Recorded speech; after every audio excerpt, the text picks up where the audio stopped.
Hello movie lovers, welcome back to our channel Cinemamayam. లేటెస్ట్గా ఓటీటీలో రాబోతున్నా అంటే సంక్రాంతికి చాలా మంచి సినిమాలే వచ్చాయి కదా థియేటర్లో. ఆ సినిమాలన్నీ ఏ రోజు ఏ ఓటీటీలో రాబోతున్నాయో అనే పూర్తి డీటెయిల్స్ ఈ వీడియోలో ఉండబోతున్నాయి అనమాట. సో వీడియో చాలా ఇంట్రెస్టింగ్గా ఉండబోతుంది, ఎక్కడ కూడా స్కిప్ చేయొద్దు, ఎండింగ్ వరకు చూడండి అండ్ వీడియోని లైక్ చేయండి. మోస్ట్లీ మీరు ఇచ్చే లైక్స్ వల్లే మన వీడియో చాలా మందికి వైరల్ అయ్యి చాలా మందికి రీచ్ అయితే అవుతుంది అనమాట. లిస్ట్లో ఫస్ట్ మూవీ మనకి చీకట్లో అనమాట. ఈ మూవీని ప్రైమ్ వాళ్ళు క్లెయిమ్ చేసుకోవడం జరిగింది. జాన్ 23 నుంచి స్ట్రీమింగ్లో అయితే ఉంచబోతున్నారు. ఒక ట్రైలర్ మాత్రమే లాంచ్ చేశారు భయ్య, పిచ్చెక్కిచ్చేసిన ట్రైలర్ అయితే చాలా బాగుంది. సో మీరు కూడా డెఫినెట్గా ఈ మూవీ వాచ్ చేయండి. ప్రైమ్లో మనకి జాన్ 23 నుంచి స్ట్రీమ్లోకి రాబోతుంది. అలాగే లిస్ట్లో నెక్స్ట్ సినిమా మనకి ధనుష్ గారు మెయిన్ లీడ్గా యాక్ట్ చేసిన ఫిల్ము తేరే ఇష్క్ మెయిన్. ఈ మూవీని నెట్ఫ్లిక్స్లో క్లెయిమ్ చేసుకోవడం జరిగింది. ఇది మల్టిపుల్ ఆడియోలో మనకి తెలుగు కూడా అవైలబుల్గా ఉండబోతుంది అనమాట. థియేటర్ రిలీజ్ అయ్యి మంచి హిట్ టాక్ను సొంతం చేసుకున్న ఈ మూవీ మనకి జాన్ 23 నుంచి నెట్ఫ్లిక్స్లో స్ట్రీమింగ్లోకి రాబోతుంది. మీరు అక్కడి నుంచి చూడవచ్చు. అలాగే లిస్ట్లో నెక్స్ట్ తమిళ ఫిల్ము, ఇది ఒక multi starrer film and multiple ఆడియోలో కూడా మనకి రిలీజ్ చేస్తున్నారు G5 వాళ్ళైతే. సినిమా పేరు 45. ఈ మూవీని జాన్ 23 నుంచి మనకి G5లో స్ట్రీమింగ్ చేస్తున్నారు. తెలుగు ఆడియో కూడా అవైలబుల్గా ఉండబోతుంది. అలాగే శివకార్తికేయన్ గారు మెయిన్ లీడ్గా యాక్ట్ చేసి రీసెంట్గా రిలీజ్ అయ్యి సెమీ హిట్గా నిలిచిన ఫిల్మ్ పరాశక్తి. ఈ మూవీని G5 క్లెయిమ్ చేసుకోవడమే జరిగింది. Feb 8 నుంచి స్ట్రీమింగ్లో అయితే ఉంచబోతున్నారు. మరి పరాశక్తి మూవీ ఎవరైనా చూడాలనుకుంటే కనుక Feb 8 నుంచి మనకి G5లో స్ట్రీమ్లోకి రాబోతుంది. మీరు అక్కడి నుంచి చూడవచ్చు. అలాగే లిస్ట్లో నెక్స్ట్ సినిమా మనకి దిల్ రూబా అనమాట. ఈ మూవీ రిలీజ్ అయ్యి ఆల్మోస్ట్ 6 months పైన అవుతుంది. సో ఈ మూవీ యొక్క ఓటీ డేట్స్ మనకి సోనీ లివ్ క్లెయిమ్ చేసుకోవడం జరిగిందనమాట. ఎప్పటి నుంచో వెయిట్ చేస్తున్నారు, అఫీషియల్ డేట్స్ అనౌన్స్మెంట్స్ ఎక్కడ కూడా ఇవ్వలేదు. మోస్ట్లీ ఈ మూవీ మనకు వస్తే Feb 14 నుంచి వ్యాలంటైన్స్ డే సందర్భంగా వస్తే రావచ్చు సోనీ లివ్లో Feb 14 నుంచి. అలాగే లిస్ట్లో నెక్స్ట్ సినిమా మనకి మార్క్ అనమాట. సో ఈ మూవీలో కిచ్చా సుదీప్ గారు మెయిన్ లీడ్గా యాక్ట్ చేయడమే జరిగింది. ఈ సినిమా యొక్క ఓటీటీ రైట్స్ మనకి జియో హాట్స్టార్ క్లెయిమ్ చేసుకోవడం జరిగిందనమాట.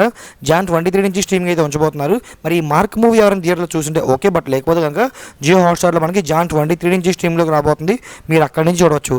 అలాగే లిస్ట్లో నెక్స్ట్ సినిమా మనకి అన్నగారు వస్తున్నారు. కార్తీక్ గారు మెయిన్గా యాక్ట్ చేసి తమిళ్లో మాత్రం రిలీజ్ అయిన ఫిల్ము ఈ ఫిల్మ్ అనమాట. యాక్చువల్గా ఈ మూవీ మనకి సంక్రాంతికి రావాల్సి ఉంటుంది తెలుగులో, బట్ చాలా మూవీస్ ఉండడం వల్ల ఈ మూవీని పోస్ట్పోన్ చేస్తారనమాట. మోస్ట్లీ అమెజాన్ ప్రైమ్ వాళ్ళు క్లెయిమ్ చేస్తున్నారు. Feb 14 నుంచి తమిళ వర్షన్ స్ట్రీమింగ్లో ఉంచబోతున్నారు. ఇన్ కేసు తెలుగు వర్షన్ కనుక థియేటర్లో రిలీజ్ చేయడం కుదరకపోతే అది కూడా యాడ్ చేసేస్తారు. అలాగే లిస్ట్లో నెక్స్ట్ మనకి రాజాసాబ్ అనమాట. డార్లింగ్ ప్రభాస్ గారు మెయిన్గా యాక్ట్ చేసిన ఫిల్మ్ అనమాట ఈ ఫిల్ము. సో బాక్స్ ఆఫీస్ దగ్గర కొంచెం తలాగా చూపించలేకపోయిందని చెప్పుకోవాలి. కేవలం రాజాసాబ్ మూవీ 200+ కోట్లు కలెక్ట్ చేసిందంటే కేవలం ఒక ప్రభాస్ గారు స్టార్డమ్ వల్ల మాత్రమే సాధ్యం అనమాట. సో ఈ మూవీని మనకి జియో హాట్స్టార్ వాళ్ళు ఏకంగా 150 కోట్లు పెట్టి క్లెయిమ్ చేసుకోవడం జరిగింది. Feb 14 నుంచి ఈ మూవీ స్ట్రీమింగ్లో అయితే ఉంచబోతున్నారు. అలాగే లిస్ట్లో నెక్స్ట్ మనకి రవణ భక్త మహాశైలకు విజ్ఞప్తి. ఈ మూవీ యొక్క ఓటీటీ రైట్స్ మనకి G5 క్లెయిమ్ చేసుకోవడం జరిగిందనమాట. Feb 13 నుంచి స్ట్రీమింగ్ అయితే ఉంచబోతున్నారు. థియేటర్లో కూడా సప్గా ఆడిన సినిమా అయితే. సినిమా ఎంత బాగున్నా సంక్రాంతి బరిలో చాలా సినిమాలు ఉన్నాయి కాబట్టి చాలా తక్కువ చెప్పడం కూడా వేస్ట్. 10 crores బిలోనే అయితే కలెక్షన్ అయితే వచ్చాయన్నమాట. అలాగే శర్వానంద్ గారు మెయిన్ యాక్ట్ చేసి బ్లాక్ బస్టర్ హిట్ ఇచ్చిన ఫిల్ము నారీ నడుము మురారి. ఈ మూవీ ఆల్మోస్ట్ 40+ crores కలెక్ట్ చేసిందనమాట. ఈ మూవీని అమెజాన్ ప్రైమ్ వాళ్ళు ఏకంగా 17 కోట్లు పెట్టి ఓటీటీ రైట్స్ క్లెయిమ్ చేసుకోవడం జరిగింది. Feb 19 నుంచి నారీ నడుము మురారి మూవీ అయితే అమెజాన్ ప్రైమ్ స్ట్రీమ్లోకి రాబోతుంది. అండ్ ఆది గారు మెయిన్ లీడ్గా యాక్ట్ చేసి ఎప్పుడో రావాల్సిన ఫిల్మ్ అనమాట.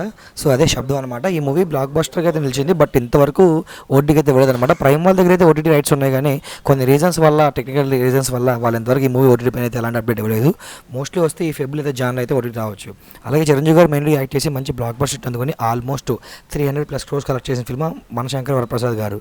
ఈ మూవీని G5 క్లెయిమ్ చేసుకోవడం జరిగింది. Feb 15 నుంచి స్ట్రీమింగ్ చేస్తున్నట్లుగా అనౌన్స్మెంట్ ఇచ్చారనమాట. మరి మనశంకర్ వరప్రసాద్ గారు మూవీ థియేటర్లో మిస్ అయినట్లయితే కనుక Feb 15 నుంచి G5 స్ట్రీమ్లోకి రాబోతుంది. మీరు అక్కడి నుంచి చూడవచ్చు.